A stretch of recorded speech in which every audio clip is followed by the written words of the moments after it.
Uy, grabe. Continue 1.6 kilometers, then turn left on Beirut Street.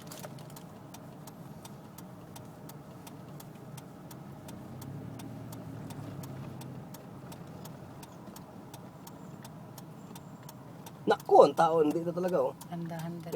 Naglakad na talaga, walang tiwala din. Oh, madali siya magkarating kung maglalakad siya. Ano ba itong lugar na to? Saan ba ang Titanic dito? Malapit na. Ay, basta lakad na lang tayo. Lakad na lang kayo? Puti, Oh. ganyang itsura. Sa bahay muna kayo. Lalakarin yung ganyan pag hindi kayo naman. Wala problema. Kakapuwing yan. Ano? Hindi, ako sa inyo. Sa bahay na muna kayo. May gamit na. May gamit ba tayo dyan? Oo nga pala, no? Bahay na lang muna.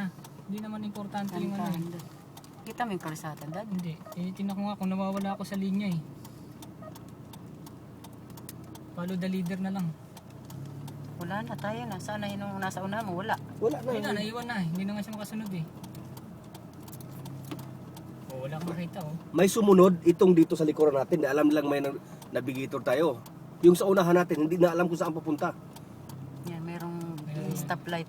Ayun, mayroon din palang alam itong nauna. Basta magano ka lang hazard.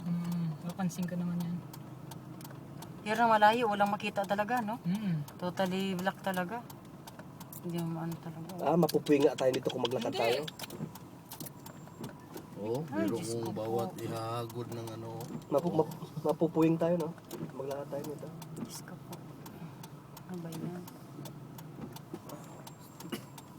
Lampas na ba tayo sa Titanic? Wala Hindi pa. na. Ito na. Titanic na tayo eh. Tapos may signal light dyan. Ba't tuminto ito mga to? Hindi na siguro sila makano eh. Hindi sila maka-adjust. Natatakot sila kasi hindi nila makita yung harapan. Yung nauuna, hirapan. Ito babae, talagang huminto na lang talaga siya, oh. Hindi pwede naman lumakad kunti-kunti, wag lang mabilis.